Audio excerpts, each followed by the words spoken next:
ओम शांति। आज का प्रातः क्लास है 25 जून 1964। रिकॉर्ड चला है दूर देश का रहने वाला आया देश पर आए। वो दूर देश के रहने वाले बच्चियों के पास मिलने आते हैं और बच्चियां भी दूर देश के पास रहने वाले के पास आती हैं।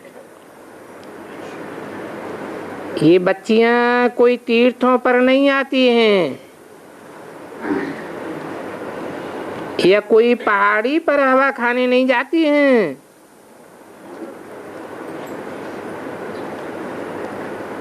ये तो ऊंची स्टेज की बात है। आत्मा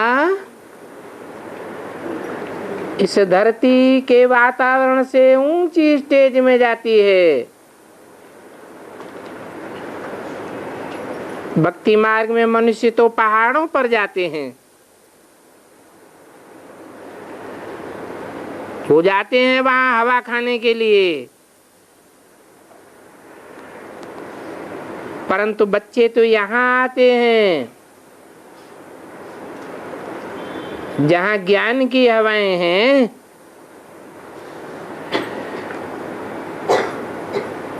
माता पिता से मिलने के लिए आते हैं।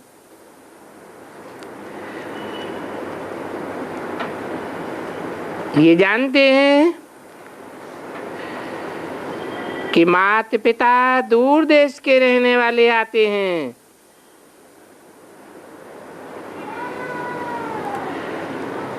और आते भी हैं पराये देश में।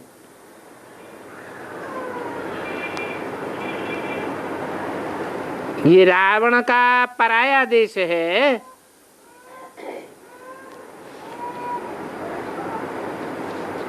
परंतु आते क्यों हैं?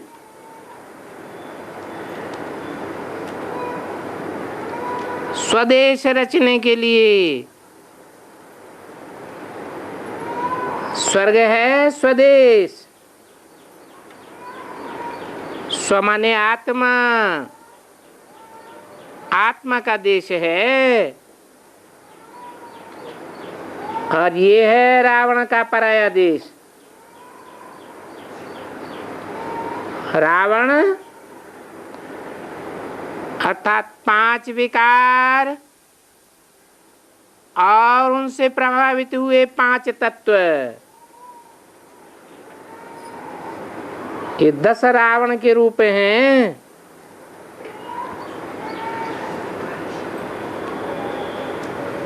तो बाप से मिलने के लिए बच्चे भिन्न भिन्न गांव से, कितने दूर दूर देश से आते हैं। कोई बच्चे हैं जो विलायत से भी आएंगे।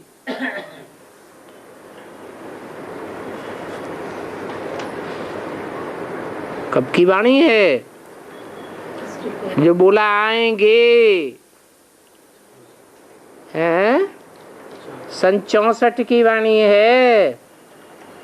उस समय विदेशी बच्चे नहीं आते थे, इसलिए बोला आएंगे। तो किस लिए आएंगे? कोई चीज देखने के लिए आएंगे क्या? नहीं। आत्माएं अथवा जीवात्माएं आती हैं माता पिता से मिलने के लिए।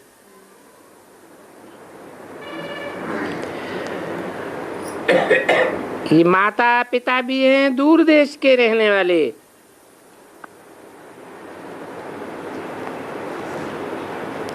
कैसे? हाँ, पिता तो चलो है आत्माओं का दूर देश का रहने वाला। माता कैसे है दूर देश की रहने वाली? है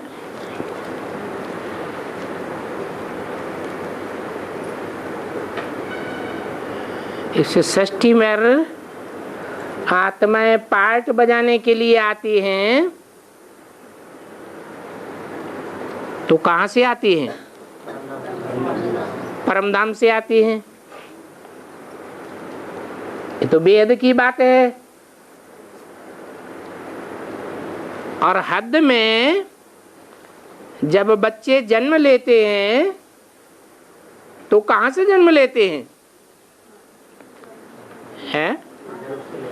माता के गर्भ से जन्म लेते हैं।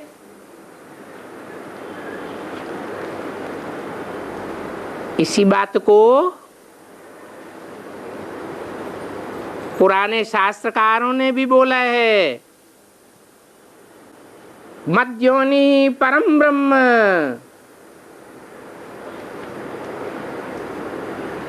जहां से जन्म लिया जाता है उसे माता कहा जाता है। वो ब्रह्मलोक है जहां से आत्माएं जन्म लेती हैं। मत माने मेरी।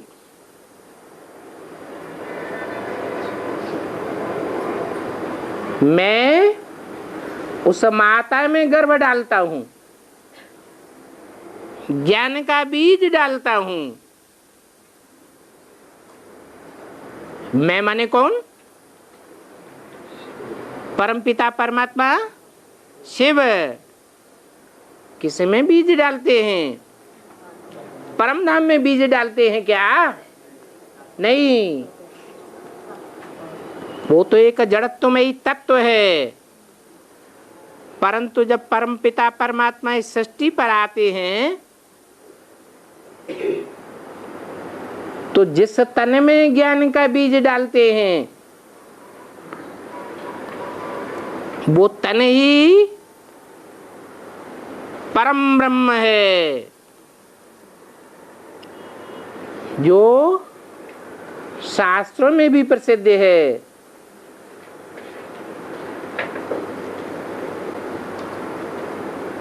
तस्मै श्री गुरुवे नमः।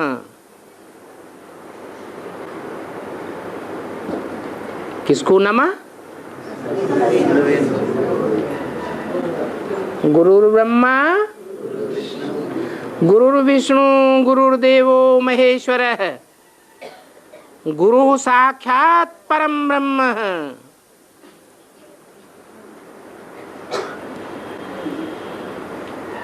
महेश्वर, महाईश्वर, महान ते महान शासन करता, शासन करने वाली आत्माओं में सबसे श्रेष्ठ जो महेश्वर कहा जाता है वो साक्षात नहीं है, वो शिव साकार नहीं है। साकार कौन है? गुरु साक्षात परम ब्रह्म। वो साकार है, गुरु परम ब्रह्म है। अर्थात और भी ब्रह्म है नंबरवार। कोई नीची कोटि के, कोई ये सबसे ऊंची कोटि का नाम दिया है परम ब्रह्म। परे ते परे, जो नीची कोटि के ब्रह्मा हैं उनसे परे है तो वो कौन है? ब्रह्मा एक का नाम है या अनेकों के नाम है? ब्रह्मा तो अनेकों के नाम है। माताएं अनेक होती हैं और बाप तो एक ही होता है। तो वो परम ब्रह्म कौन है?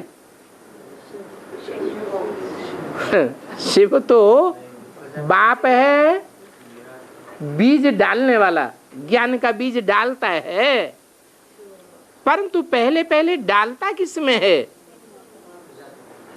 प्रजापिता ब्रह्मा। वो पहला प्रकृति का पुतला हो गया। जिस प्रकृति के पुतले में अवष्टम्य ऐसे बोला है, उसको आधीन करके मैं आता हूं। उस शरीर रूपी रथ को कैसे आता हूं? आधीन करके आता हूं। तो माता भी है और पिता भी है एक ही? एक है या दो हैं? पर्सनालिटी एक ही है और दूर देश का रहने वाला है कि नजदीकी है? वो दोनों ही नजदीक हैं या बहुत दूर देश के हैं? दूर हैं या नजदीक है? नजदीक को जल्दी पहचाना जाता है, पाया जाता है, या दूर वाले को नजदीक पाया जाता है? जो नजदीक होता है वो जल्दी पाया जाता है। तो सबकी पहुंच से परे हैं ये माता पिता। क्या प्रूफ? इसका क्या प्रूफ है कि पहुंच से परे हैं, बहुत दूर हैं, नजदीक नहीं है? इसका प्रूफ है कुछ? हाँ, प्रूफ है। ईश्वर बाप का ज्ञान लेते लेते कितने वर्ष गुजर गए? 70-75 साल हो रहे हैं। अभी भी नजदीक है या संशय आता रहता है? हाँ?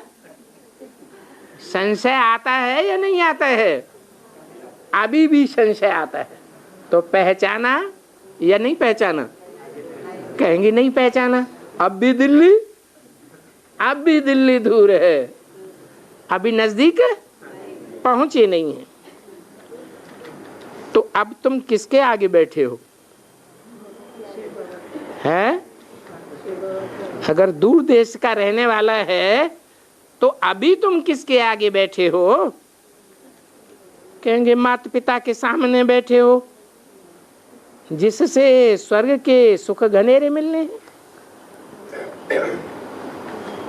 शास्त्रों में उस माता पिता जो एक ही पर्सनालिटी है, उसको किस चित्र में दिखाया गया है?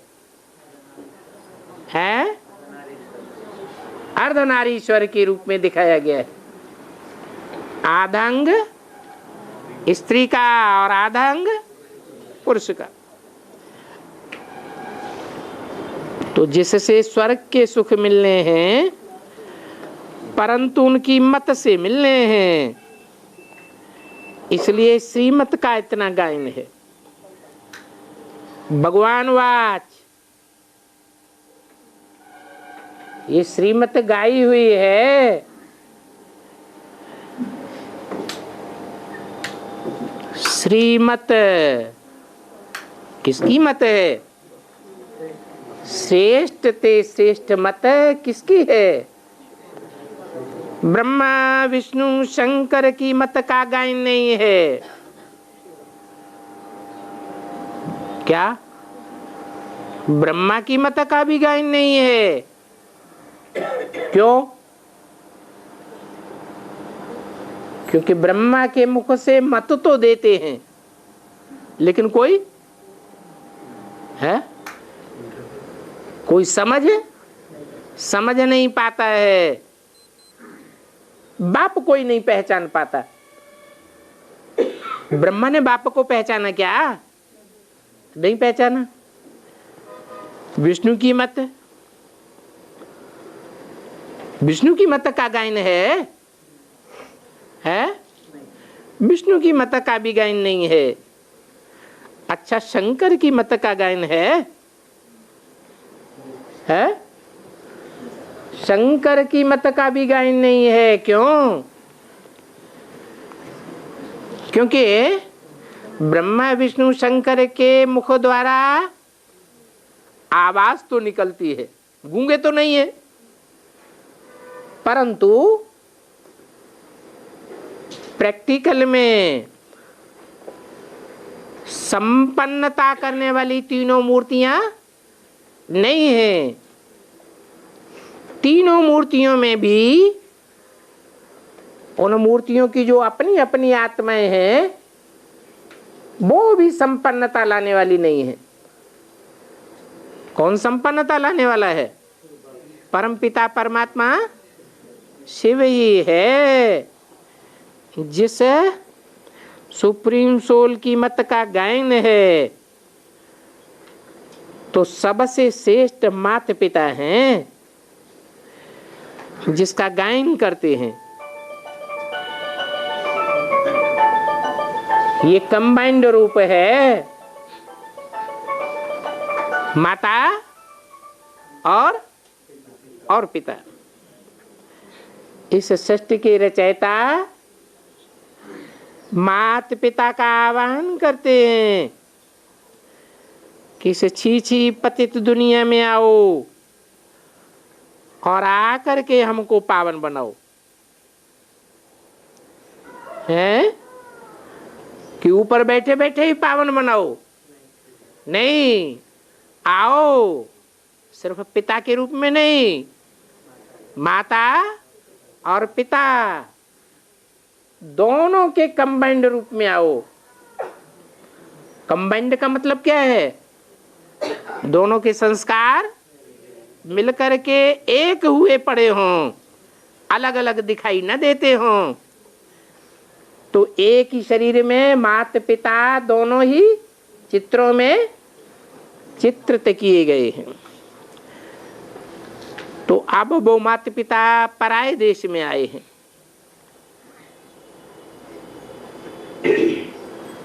तुम भी पराये देश में बैठे हो,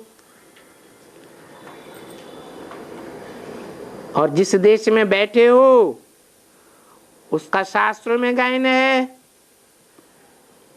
रावण का राज्य। तो ये रावण का देश है। ये अकासुर, ये बकासुर, पूतनाएं, शूर्पणखाएं, हिरण्याक्ष, हिरण्याकश्यप, ये सब इस मनुष्य सृष्टि के मनुष्यों पर नाम धरे हुए हैं। क्या क्या नाम बताए है? अकासुर, अकासुर माने अक के फूल की तरह दुर्गंध छोड़ने वाले। वैसे शास्त्रों में नाम है अघासुर। अघ माने पाप। अब पापी होगा तो दुर्गंध छोड़ेगा या सुगंध छोड़ेगा? और दुर्गंध ही छोड़ेगा, ग्लानि ही करेगा या महिमा करेगा? ग्लानि ही ग्लानि करेगा। बकासुर, बक माने बगुला। कैसा बगुला है? बक बक करने वाला, फालतू की बक बक, कोई अर्थ नहीं, ज्ञान की बातों का अंश भी नहीं है। पूतना, एक पूतना की या घासुर की बकासुर की बात नहीं, एक हैं या नंबरवार अनेक हैं? हैं? अनेक हैं। पूतनाएं, नाम क्या रखा? पूतना। पूत माने पवित्र, ना माने नहीं, जो पवित्र नहीं रहती हैं। क्या? अपवित्र हैं, व्यभिचारिणी हैं, उनका नाम रखा है पूतनाएं। बाबा ने व्याख्या में क्या बोला? पूतना किसको कहा जाता है? जो भिख मांगती है। क्या? भिख मांगे बिगर रह नहीं सकती। उन्हें उनकी आदतें इतनी खराब हुई पड़ी हैं कि अगर भिख नहीं मिलेगा तो मांगने लग पड़ेंगी। बगैर भिख के रह नहीं सकती। हिरण्याक्ष, जिसकी आंखों में हिरण्य माने सोना बसा हुआ है। क्या? आंख में सोना बस गया। हिरण्यकश्यप, उसके भाई का नाम रखा हिरण्यकश्यप। हिरण्य माने सोना, काश्य माने तेज, पा माने पीने वाला। क्या? सोने के तेज को पीने वाला। अर्थात जो भी पवित्र पवित्र आत्माएं हैं संसार की, उनकी पवित्रता को खंडन करने वाला। ये सब इस मनुष्य सृष्टि के असुरों पर नाम धरे गए हैं। किस मनुष्य सृष्टि के? सतयुगी मनुष्य सृष्टि के नहीं, त्रेता के नहीं, द्वापर के नहीं। किस मनुष्य सृष्टि के असुरों के नाम है? इस कलयुग के अंत में जब बाप आते हैं, उस आसुरी सृष्टि के मनुष्यों के नाम हैं। नाम धरे गए हैं। क्या नाम पैदा होते ही आ जाते हैं या धरे जाते हैं? बच्चा पैदा होता है तो उस समय नाम सहित तो पैदा होता है क्या? नहीं। फिर बाद में नाम धरे जाते हैं। तो ऐसे ही ये सूर्पनखा, पूतना, अकासुर, बकासुर, हिरण्याक्ष, हिरण्यकश्यप, ये नाम कब धरे गए हैं? अभी जब कि कलयुग का अंत होने वाला है और सतयुग की शुरुआत होने वाली है। अब ये नाम उनके काम के आधार पर प्रत्यक्ष हो जाते हैं। तो कहा नाम धरे जाते हैं। यज्ञ के आदि में भी अच्छे अच्छे नाम बाबा ने धरे थे। फिर वो अधूरे थे काम या पूरे काम थे? अधूरे थे तो वो नाम भी नहीं रहे, नामधारी भी नहीं रहे। अभी वो ये आदि वाले सो अंत में भी प्रत्यक्ष होने वाले हैं। अभी कौन कौन असुर हैं, कौन कौन राक्षस हैं, कौन कौन राक्षसियां हैं, राक्षस राक्षसियों के कर्म करने वाले हैं। उन कर्मों के आधार पर उनके नाम और रूप भी प्रत्यक्ष होने वाले हैं। चेहरे तैयार हो रहे हैं या नहीं हो रहे हैं? हो रहे हैं। देवी देवताओं के भी चेहरे तैयार हो रहे हैं, उनके नाम भी तैयार हो रहे हैं। तो ये नाम धरे जाते हैं। क्या? ये बेहद बाप के बेहद के बच्चे हैं, आत्मा रूपी। ये आत्माएं पार्टधारी हैं। कोई राक्षसों का, राक्षसियों का पार्ट बजाती है, कोई देवी देवताओं का पार्ट बजाती है। तो असुरों का कोई दूसरा रूप नहीं है कि कोई उन्होंने जानवर का रूप धारण कर लिया हो। नहीं। या कोई बकासुर पक्षी का रूप धारण कर लिया हो, या कोई अजगर का रूप धारण कर लिया हो। नहीं। रूप कौन सा है? मनुष्यों के ही रूप हैं। न देवताओं का कोई दूसरा रूप है, या विष्णु जैसी 4 भुजाएं भी नहीं है। हैं तो वो भी मनुष्य। कौन? वो भी माने कौन हैं? वो भी माने विष्णु जैसे जो स्वरूप दिखाया गया है। कैसा स्वरूप है?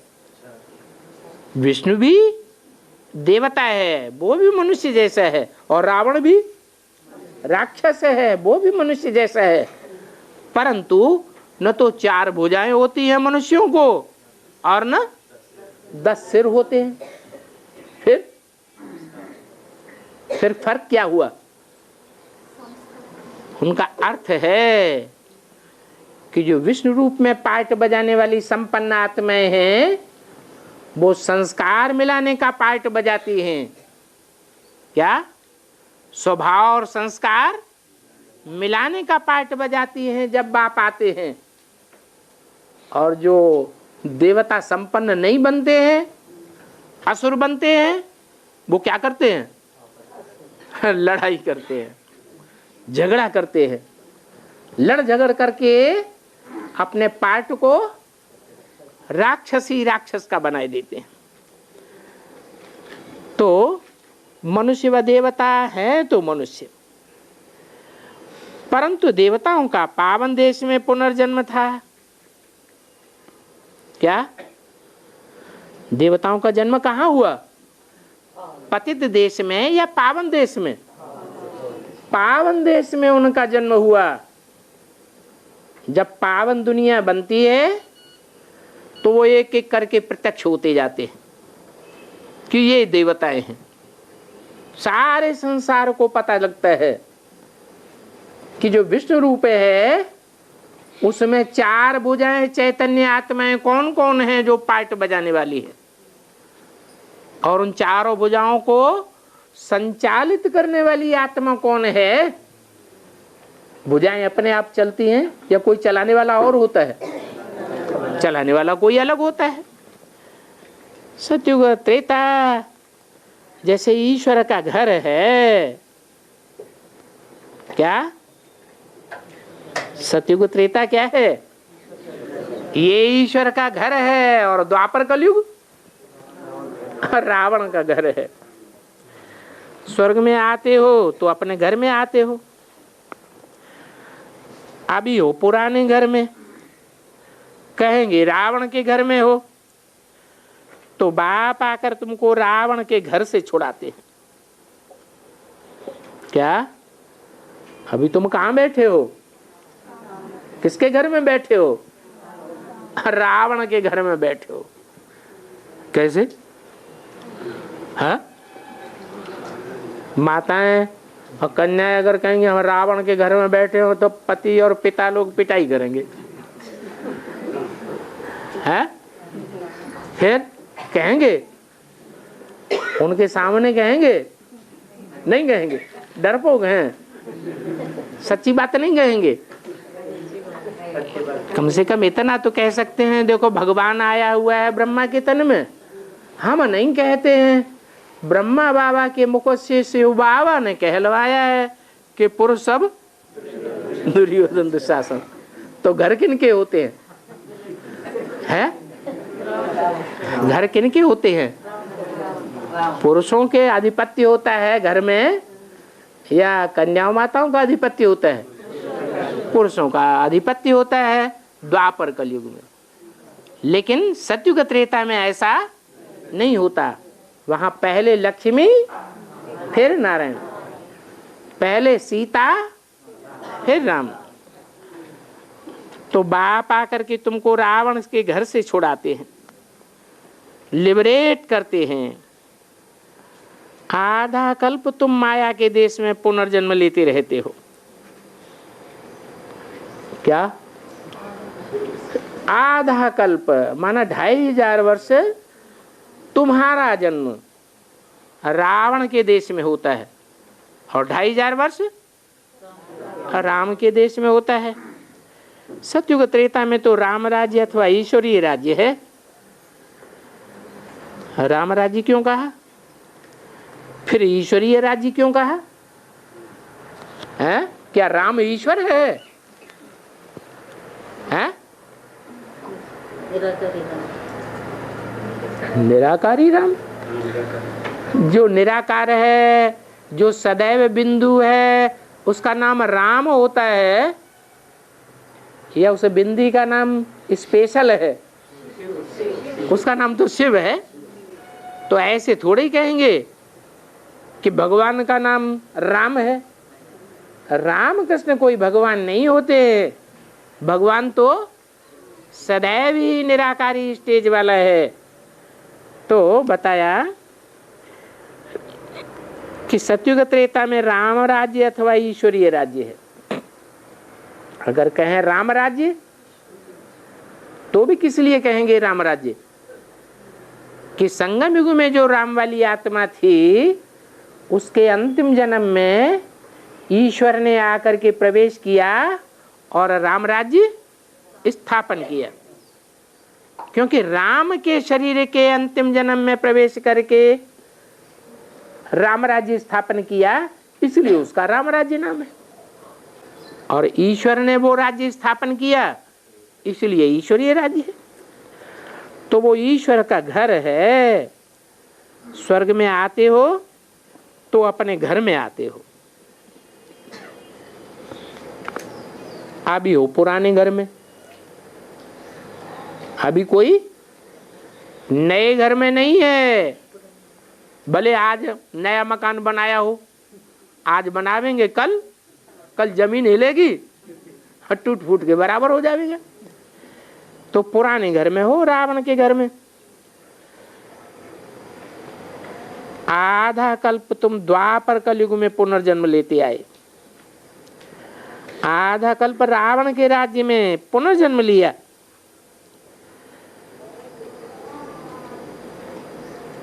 अब बच्चों को समझ पड़ी है कि हम किसके सामने बैठे हैं। ये टीचर भी है तो सदगुरु भी है। किसके सामने बैठे हैं? जिसके सामने बैठे हैं वो हम आत्माओं का बाप भी है, टीचर भी है, सिखाने वाला समझाने वाला टीचर भी है, और सदगति करने वाला सदगुरु भी है।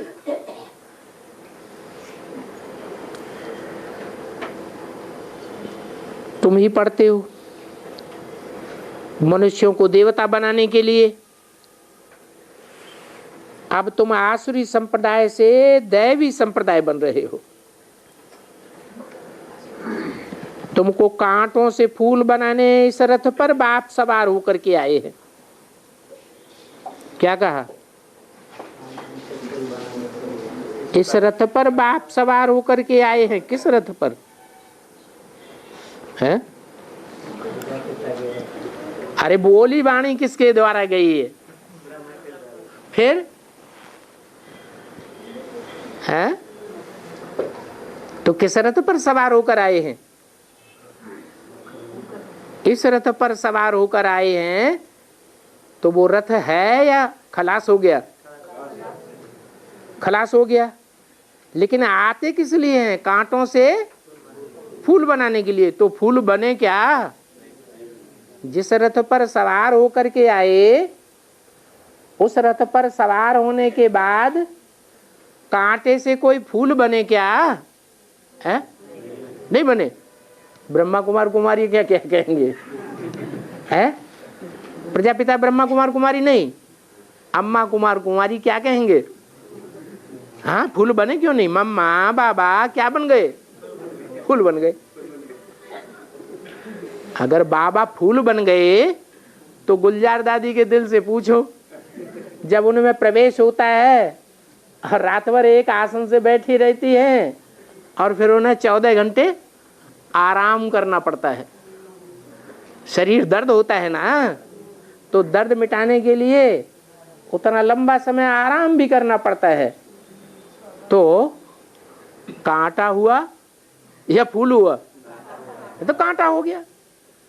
तो ये नहीं कहेंगे कि इस रथ पर माना ब्रह्मा दादा लेखराज के रथ पर सवार होकर कांटों से फूल बनाते हैं। इस रथ का मतलब बाबा का इशारा है कि रथ ही है कोई, जिस रथ पर प्रवेश होकर के मैं कांटों से फूल बनाता हूं। ये तो बच्चों से मिलने और देशों में भी जाते हैं। कोई बच्चे में प्रवेश कर ज्ञान सुनाते हैं, क्योंकि चैतन्य ज्ञान सागर है।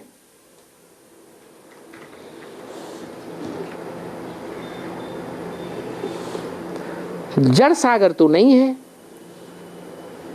क्या जड़ सागर में और चैतन्य ज्ञान सागर में क्या अंतर है?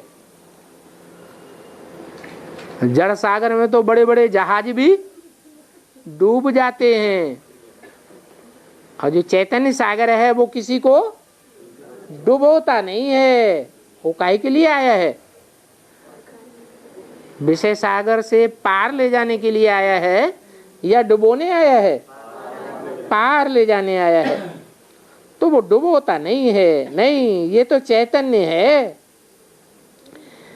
गायन है, हे आत्माएं, ये तुम्हारा गायन है। आत्मा परमात्मा अलग रहे बहुकाल, तो परमात्मा भी आते हैं, तो इनसे मिलने आत्माएं भी आती हैं। क्या कहा? परमात्मा भी आते हैं। भी क्यों लगा दिया? भी माने कोई दूसरा है कि नहीं? परमात्मा भी आते हैं और इनसे मिलने के लिए आत्माएं भी आती हैं। तो दूसरा कौन है? परमात्मा भी आते हैं। अब तो आत्माओं से मिलने के लिए आते हैं। तो जिन आत्माओं से मिलने के लिए आते हैं उनमें मिलने वाला परमात्मा भी है। फिर भी जो लगाया है वो दूसरा कौन है? हैं? नहीं, उनके लिए इनसे क्यों कहेंगे? बोला है परमात्मा भी आते हैं, तो इनसे मिलने के लिए आत्माएं भी आती हैं। इनसे, इससे नहीं। हाँ, माता पिता से मिलने के लिए आत्माएं भी आती हैं। परमात्मा फिर किससे कहा? परमात्मा क्या दादा लेखराज ब्रह्मा के लिए बोला क्या? नहीं। किसके लिए बोला? जो आत्माओं के बीच में परम पार्टधारी, हीरो पार्टधारी है, उस पार्टधारी की तरफ इशारा किया कि इनसे मिलने के लिए आत्माएं भी आती हैं, दूर दूर देश से आती हैं। हाँ, क्या? हाँ, कहाँ कहाँ से बच्चे आते हैं और बाप भी चक्कर लगाते हैं। भक्तों ने तो जहां तहां मंदिर बनाए हैं। किस बात की यादगार? जहां तहां, इधर उधर उधर, ऑल इंडिया में, सारी दुनिया में भी मंदिर बने हुए हैं। तो ये किस बात की यादगार हैं? संगम युग में जरूर परमपिता परमात्मा जब आया था तो उसने अपना घर बनाया होगा। विदेशियों से क्या बोला? जहां जहां मनी मधुबन तुम बनावेंगे, वहां वहां बाप दादा आवेंगे, तो मधुबन बाप का घर हो गया। तो भक्तों ने तो जहां तहां यादगार मंदिर बना दिए हैं। जैसे क्राइस्ट की चर्च भी बनाते हैं। चर्च किसके लिए बनाते हैं? क्राइस्ट इस दुनिया में आया तो क्या किया है? चर्चा की। क्या? इधर की चर्चा, उधर की चर्चा, उधर की चर्चा, यहाँ की चर्चा, ये कहानी वो कहानी, चर्चाएं की।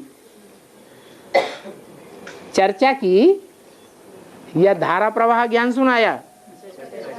चर्चा की, दुनियादारी की चर्चा की, तो नाम पड़ गया चर्च। और बाप आते हैं तो जो मन है ना, दिल कहो मन कहो, बात एक ही है, उसका दर बनाते हैं। दर माने दरवाजा। मन का कौन सा दरवाजा है? जिस दरवाजे से जाकर के आत्माएं स्वर्ग लोक में पहुंच जाती है। कौन सा दरवाजा है? भारत में तो भक्त लोग तीर्थों पर जाते हैं। तीर्थों पर मंदिर बने हैं ना, केदारनाथ, रामेश्वरनाथ, जगन्नाथ, श्रीनाथ, इन मंदिरों पे जाते हैं, बद्रीनाथ। तो वहां मंदिरों में दरवाजे बने हुए हैं कि नहीं है? दर्शन करने जाते हैं तो कहां से घुसते हैं? दरवाजे से घुसते हैं। तो ये भी तुम्हारा दर है क्या? जिस हाँ मन दर, ये तुम्हारा दर है जिस दरवाजे से घुस करके तुम भगवान के पास पहुंच जाते हो। तो दर कौन हुआ? ये मंदिर जो है, शिव बाप जिस तन में प्रवेश करते हैं वो तन क्या हो गया? मंदिर हो गया है। ये चर्चा घर चर्च नहीं है क्या? ये मस्जिद नहीं है, क्या है? मंदिर है। अब वो तो है देहधारी, और जो भी हैं ब्रह्मा विष्णु शंकर आदि वो सब देहधारी।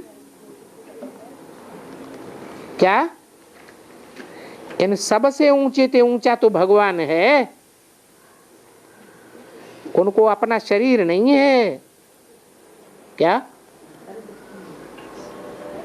मंदिर में जाते हैं तो जो भी मंदिर हैं, बड़े बड़े मंदिर हैं, ऊंची ऊंची स्टेज में मंदिर बने हुए हैं, पहाड़ों पर बने हुए हैं, तो मंदिर में अंदर क्या दिखाते हैं?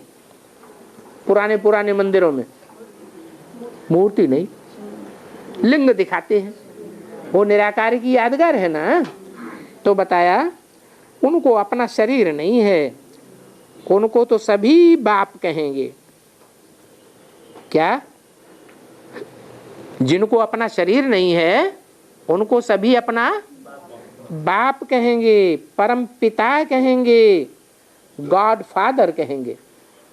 परम पिता माने ऐसा पिता जो परे ते परे रहने वाला है। परम पिता, जितने भी बाप हैं उन बापों में बड़े ते बड़ा बाप। धर्म पिताएं भी बाप हैं, इब्राहिम बुद्ध क्राइस्ट क्या है? बाप हैं। परंतु उनसे भी बड़ा कोई बाप है मनुष्य सृष्टि का बाप। उन इब्राहिम बुद्ध क्राइस्ट से भी बड़ा बाप है। फिर मनुष्य सृष्टि का जो बाप है, प्रजापिता, 500 करोड़ प्रजा का पिता, उससे भी कोई बड़ा बाप है? नहीं है। हाँ, उसका भी बाप है। कौन? शिव बाप। वो किसको, प्रजापिता किसको याद करता है? कि अपने को याद करता है? हैं? खुद तो पतित है, खुद को याद करेगा तो पतित बनेगा कि पावन बनेगा? वो तो पतित बन जाएगा। इसलिए वो भी किसको याद करता है? शिव बाप को याद करते हैं। तो उनको तो सभी बाप कहेंगे। हिंदू, मुसलमान, सिख, ईसाई सब उस निराकार को क्या कहेंगे? वो हमारा बाप है, गॉड फादर है। उनको न स्थूल शरीर है और न सूक्ष्म शरीर है। ब्रह्मा विष्णु शंकर को तो सूक्ष्म शरीर है, और परमपिता परमात्मा को स्थूल शरीर भी नहीं और सूक्ष्म शरीर भी नहीं। और आए भी जरूर हैं।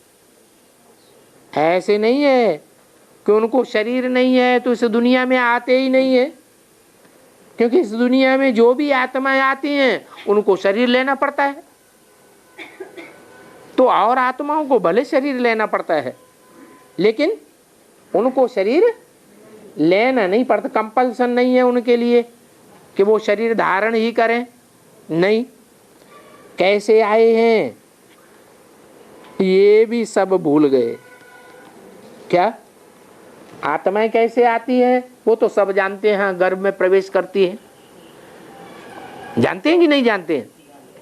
तो परमपिता परमात्मा के लिए क्या समझते हैं? राम भगवान, कृष्ण भगवान कैसे आए होंगे? वामन भगवान कैसे आए? गर्भ धारण करके आए या बिना गर्भ धारण किए आए? कहते हैं गर्भ धारण करके भगवान आए। तो भूल गए कि नहीं? भूल गए या याद रहा कि कैसे आए? भूल गए। भला गीता में एक शब्द आया है, गीता में इशारा है क्या? प्रवेश तुम, मैं प्रवेश करने योग्य हूं। जैसे आत्माएं सूक्ष्म शरीरधारी भूत प्रेत होते हैं, कोई में प्रवेश करते हैं, वैसे मैं भी मैं भी कोई में प्रवेश करता हूं, परंतु इस बात को सब भूल गए कि मैं कैसे आता हूं। ऐसे तो नहीं कहेंगे कि कृष्ण पतित पावन है, हा? वो तो खुद ही दिखाई दिया है कि गर्भ में आता है कि बिना गर्भ के जन्म लेता है। सतयुग में कृष्ण जन्म लेगा तो गर्भ से जन्म लेगा या बिना गर्भ के जन्म लेगा? गर्भ से जन्म लेना पड़े। तो जो गर्भ से जन्म लेने वाले हैं वो पतितों को पावन नहीं बना सकते, न इनके शरीर में आकर बनाते हैं। किनके शरीर में? जो सतयुग और त्रेता में रामकृष्ण वाली आत्माएं हैं, वो सतयुग त्रेता में आकर उनके शरीर में पतितों को पावन नहीं बनाते हैं।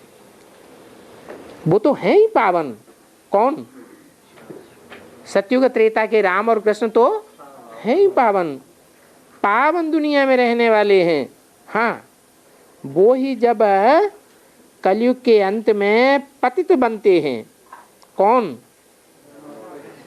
राम और कृष्ण पतित बनते हैं, तब इनके शरीर में आए। ये नहीं कहा इसके शरीर में आए, क्या कहा? तब इनके शरीर में आए, इनको भी पतित से पावन बनाते हैं। तो श्री कृष्ण भगवान वाच रंग हो गया। क्या? कृष्ण भगवान वाच रंग हो गया। क्यों रंग हो गया? कृष्ण भगवान है ही नहीं। जब कृष्ण भगवान ही नहीं है तो वो ज्ञान कहां से सुनाएगा? कृष्ण वाली आत्मा 16 कला संपूर्ण थी ना सतयुग में। हे कृष्ण नारायण वासुदेव कहते हैं, तो जब कहते हैं हे कृष्ण नारायण वासुदेव, तो इससे क्या साबित हुआ कि कृष्ण अथवा नारायण कहो एक ही आत्मा है या अलग अलग है? एक ही आत्मा है, जो सतयुग के आदि में 16 कला संपूर्ण थी। जो कलाओं में बंधे हुए होते हैं उन्हें बंधन वाला कहेंगे या निर्बंधन कहेंगे? वो तो खुद ही बंधे हुए हैं, बंधन में आते हैं, इस सृष्टि के बंधन में आते हैं। जो खुद ही बंधे हुए हैं वो दूसरों को निर्बंधन नहीं बना सकते। तो कृष्ण भगवान वाचरांग हो गया। वो ज्ञान सुना करके दूसरों को बंधन से निर्बंधन बनाए, ये नहीं हो सकता। कृष्ण के मुख द्वारा क्या रचे हैं? कृष्ण के मुख द्वारा क्या रचे? कृष्ण के मुख द्वारा रचे। कृष्ण तो सतयुग में होता है, तो कृष्ण के मुख द्वारा तो रचते नहीं। हाँ, मुख का प्यार होता है, तो मुख के प्यार से उन्होंने अपने बच्चे रचे होंगे, सारी सृष्टि को रचा होगा। अपने बच्चे रचे। तो कृष्ण द्वारा क्या रचे? कृष्ण के मुख से क्या देवताएं रचे? नहीं, कृष्ण के मुख द्वारा देवताएं नहीं रचे। पहले तो ब्राह्मणों को क्या, वो देवताओं को क्या बनना पड़े? ब्राह्मण बनना पड़े। देवता सीधे सीधे नहीं बनते हैं, ब्राह्मण सो देवता कहा जाता है। तो इसके लिए ब्रह्मा चाहिए। किसके लिए? ब्राह्मण बनाने के लिए ब्रह्मा चाहिए। ब्रह्मा चाहिए या प्रजापिता ब्रह्मा चाहिए? हाँ, ब्रह्मा चाहिए। ब्रह्मा के मुख से ब्राह्मण रचे, तो कोई पहला ब्राह्मण रचा होगा कि नहीं रचा होगा? है? पहला ब्राह्मण जो रचा वो ही प्रजापिता ब्रह्मा हो गया। उसके बाद जो ब्राह्मण रचे वो फिर नंबरवार हुए। तो बोला ब्राह्मण चाहिए, और ब्राह्मण रचने के लिए ब्रह्मा चाहिए। नहीं तो ब्रह्मा का ऑक्यूपेशन कहाँ है? ब्रह्मा का धंधा कहाँ है?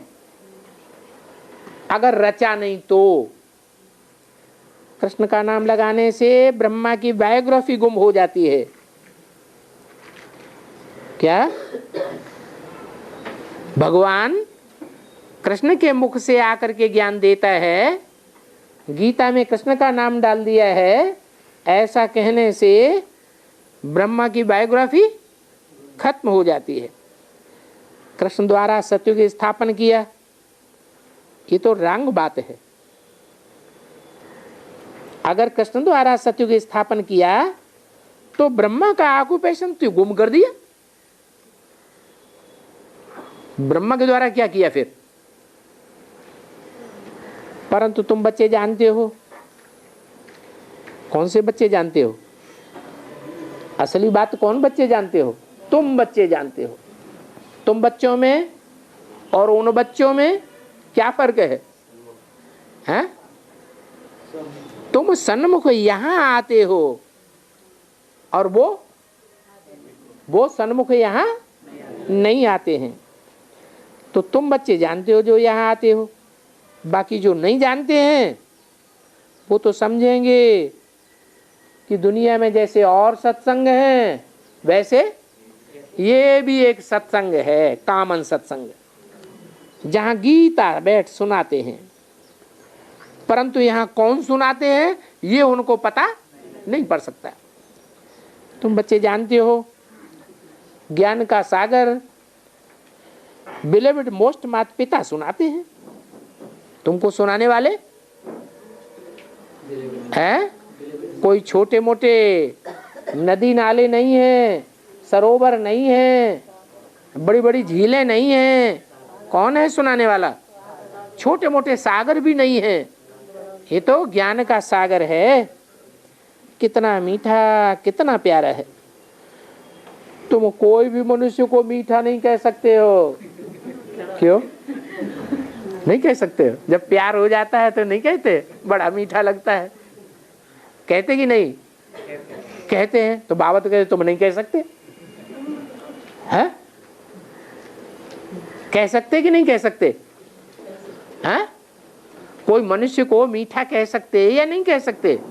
क्यों नहीं कह सकते हैं? लौकिक आधार से क्या? लौकिक आधार से भी मीठा कैसे हो गया है? कोई मनुष्य मात्र मीठा हो ही नहीं सकता। जिसको मन है, जिसको मन है, चलायमान है, चंचल मन है, वो मीठा हो ही नहीं सकता। मनुष्य अमन चैन में रहने वाला है या देवताएं अमन चैन में रहने वाले हैं? देवताएं अमन चैन में रहने वाले। मनुष्य तो सारी जिंदगी अमन चैन में रहते ही नहीं। जो खुद ही अमन चैन में नहीं रहते वो दूसरों को मीठा और प्यारा कहां से बनाएंगे? तो तुम कोई भी मनुष्य को मीठा नहीं कह सकते। अगर तुम आज कहते हो तो कल तुमको रियलाइज कराऊंगा क्या ये पिता नहीं है, ये माता नहीं है। माता पिता बड़े भारी दुश्मन है इस दुनिया के। आज की दुनिया के जो माता पिता हैं वो मोह में आकर के कितना गड़बड़ कर देते हैं। ये पति नहीं है, ये भाई नहीं है, मामा नहीं है, चाचा नहीं है, काका नहीं है। ये सब दुख देने वाले हैं। कोई भी मीठे नहीं है। तो तुम कोई भी मनुष्य मात्र को मीठा नहीं कह सकते, क्योंकि सभी कड़वे हैं, सभी विकारी हैं, प्लेग के रोगी हैं। हाँ? बाप आए इनको पावन बनाए रहे। किनको? जो कड़वे मनुष्य हैं उनको आकर बाप पावन बनाए रहे हैं। तो ऊंच ते ऊंच भगवान है। इसके बाद फिर जो भी मनुष्य होकर के गए हैं उनका नंबर आता है। भगवान के बाद कौन है इस दुनिया में? भगवान है। वो भी तो इस दुनिया में आता तो है ना। तो पहले नंबर तो ऊंचे से ऊंचे भगवान है, फिर कौन है? हैं? लक्ष्मी नारायण है। तो उसके बाद उनका नंबर है। फिर जो भी फिर और जो देवताएं हैं तो उनमें लक्ष्मी नारायण, फिर राम सीता। अभी तो वो भी पतित दुखी हैं। कौन है? अभी वो लक्ष्मी नारायण भी पतित और दुखी हैं। जब तक बाप आकर पावन न बनावे। क्या कहा है? जब तक बाप आकर उनको, किनको? लक्ष्मी नारायण राम सीता को पावन न बनावे, तब तक क्या कहेंगे? हैं? तब तक पतित और दुखी ही रह जावेंगे। उनको पावन नहीं कह सकते, उनको सुखी सुखी नहीं कह सकते। राम वाली आत्मा अभी सुखी है? हाँ? नहीं सुखी है। क्यों है? अच्छा, कृष्ण वाली आत्मा सुखी है? वो भी सुखी नहीं है। अच्छा, ओम शांति।